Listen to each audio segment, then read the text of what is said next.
Hey, what's up internet? Today we're going to talk about one of my favorite topics. It's time for my picks of the best drones that you can buy for under 500 bucks.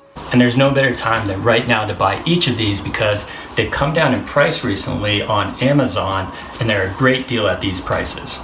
But before going into depth about the 3 drones which we're recommending today, we're going to go through a buyer's guide essentially and cover some of the important things that you may need to know.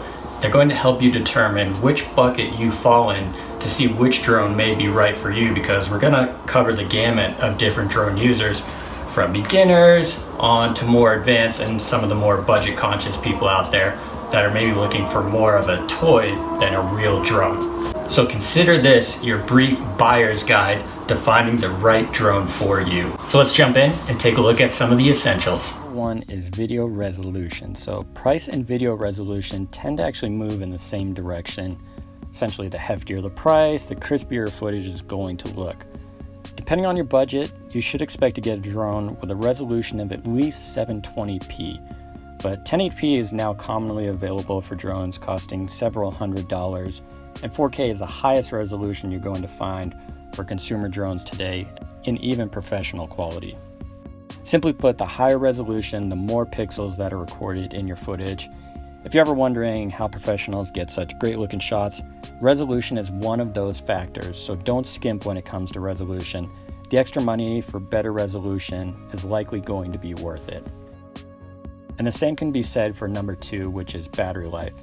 Battery life is improving for many consumer drones, but the reality is you're always going to be stuck wanting more flight time. Similar to resolution, battery life just tends to increase with price. Budget drones will rarely get more than 10 minutes of flight time per charge, whereas popular drones from companies like DJI will get upwards of 30 minutes or so.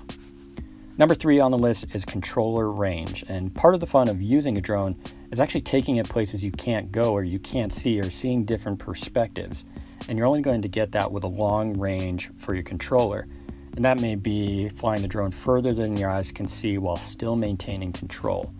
So you can expect budget drones to have a range of several hundred yards, not too much, which is still enough to make for a fun day. Other drones on the market will let you fly them further out of sight, sometimes more than 4 miles from where you're standing. So number 4 is going to be advanced features, and this is really a catch-all category that accounts for other features not listed thus far. The popularity of drones has really skyrocketed, so there's literally one for every need, and many are packed with valuable advanced features. So these include gimbal stabilization to get you smoother footage, GPS flight pathing where you can set your takeoff point or fly along a path of preset GPS coordinates, and also object tracking to have your drone automatically follow you in a shot. And perhaps most important in this category is whether the drone includes video streaming capabilities, which allows you to see exactly what the drone is recording or to control it in the absence of having a controller. So the array of advanced features is too long to list here, but there are a ton of nice to haves. I'd recommend reviewing a selection of drones and then kind of narrowing down to those essential features where you're looking at, okay, these are what I need the drone for versus these are what are nice to haves and maybe would require me to spend more money, but really aren't going to be something that you utilize too frequently. Okay, now that we've got a rundown of what to look for so far, let's get started and take a look at the best 3 drones you can buy for under $500. I'm going to run through each in just a moment while highlighting a few key factors, including what type of buyer it's best for and 3 things to know for each drone. So here are the best drones under $500. Number 1 on the list is the Syma X5 SC. Now this is my budget pick, and that's exactly the type of person this drone is best for because it costs right around 50 bucks on Amazon right now. But don't let the price make you think you're not going to have a great time flying this drone. It's actually rated very well. And here are the 3 things you need to know. First, the Syma X5C is good for newbies because it has a gyro stabilizer, which makes for easy flying right out of the box, even if you've never flown a drone or quadcopter before, which this really is. So the included blade protectors will also help you when the inevitable crash happens, or you break open the box indoors and decide to take it for a flight inside your house. Number 2, this quadcopter actually gets a lot of juice out of its battery. Flight time ranges from 6 to 8 minutes, and the battery charges fast in under an hour. For a $50 drone, that's actually a pretty good time frame both on the flight time and for the charging timeline. Lastly, advanced maneuvers. Now this is going to be great for kids, but this quadcopter actually gives you 360-degree rolling capabilities, which is essentially turning the drone over on itself. Some of the more pricey models out there, or the more consumer professional drones, don't have these capabilities because it's really not a necessity. But for kids, this is definitely a maneuver that you're going to enjoy. And given the budget price tag, essentially that's who it's for.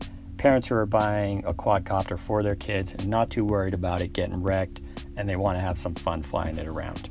So as we move into the second best drone under $500, we'll be moving a bit up the spectrum in terms of performance and features, and skipping that middle price range where there's several $100s for a drone. And number 2 on the list is the DJI Spark. Now this one can actually fit in your jean pocket, but its smaller build really doesn't mean that it doesn't pack in some advanced features, as should be expected at this price point. And if you look at it on Amazon, the drone was released in mid-2017, and the price has come down a little bit, and you can actually get a starter bundle for $499. And this includes some essentials such as a case, extra propellers, and a second battery. Now this drone is best for people who are looking for portability and quality on a budget. Here are the 3 things you need to know. First, you can actually fly this drone without a remote control using your phone. And if you have the DJI app for iOS or Android, that's what's going to be required. So the simple controls that you can control through your phone make it easier to fly, or really stated differently, less prone to crashing. But I think adding a remote control unit is a necessity, because you're going to get an increased flight range, and you'll unlock some other advanced controls that you don't have with your phone. And up to a range of about 1.2 miles is what you're going to get with the remote control unit. So number 2, this thing is fast for its size and actually can reach speeds up to 31 miles per hour, which is faster than what you're going to get with drones that are double this price. Now, that's going to be something that when you're flying at this speed, it is going to bog down battery life, so keep that in mind. But the battery life is actually still very long given how small this drone is, and you get about 16 minutes worth of flight time with the DJI Spark. Number 3 are the video capabilities. At $500, this drone has a great camera. So it not only includes 2-axis gimbal stabilization, but it also shoots at 1080p 30 FPS.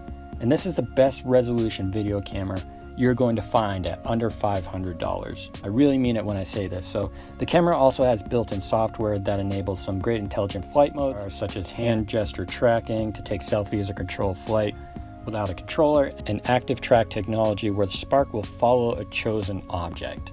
Now with all these features and the price, this is a great starter drone to really get some of those features that you'd have to pay double, triple the price. And plus, there's no denying the convenience of throwing the Spark in a backpack or even in your back pocket, because it really is that small. Now the third drone on this list may be a little bit controversial. Maybe I'll hear it within the comment section below, because it is an older model, but it still is a great drone. And it's just a few years old and now sells for under $500. And we're going to keep within the DJI family and go with the Phantom 3 Standard as my number 3 pick. It really is an exceptional drone, even a few years after it was first released, which really shows you how far ahead of the game DJI is with their drones. So you can buy it right now around $450 on Amazon, and that has consistently come down over time, and it's a great price point to get a great drone right now.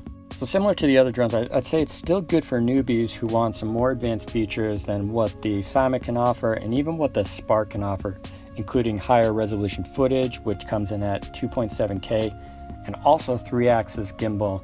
And that's going to just stabilize your video better than what you can accomplish with the Spark, which actually just has 2-axis stabilization. So here are 3 things you need to know about the Phantom 3 Standard. Number 1, the flight time is among the best you're going to find at this price point, and you'll actually get about 25 minutes worth of flight time. Plus, the actual battery includes software that's going to remind you when the power is running low, so your drone won't crap out in the middle of the air and plunge down to the ground at its max range, which is about just more than a half a mile. Number 2, this is the only drone on the list that packs an advanced remote in the box for under $500. Recall with the Spark, you actually have to pay extra to get the remote control if you don't want to use your phone. But the Phantom 3 Standard actually includes both the drone and the controller, which allows for a more precise drone and actually video camera control.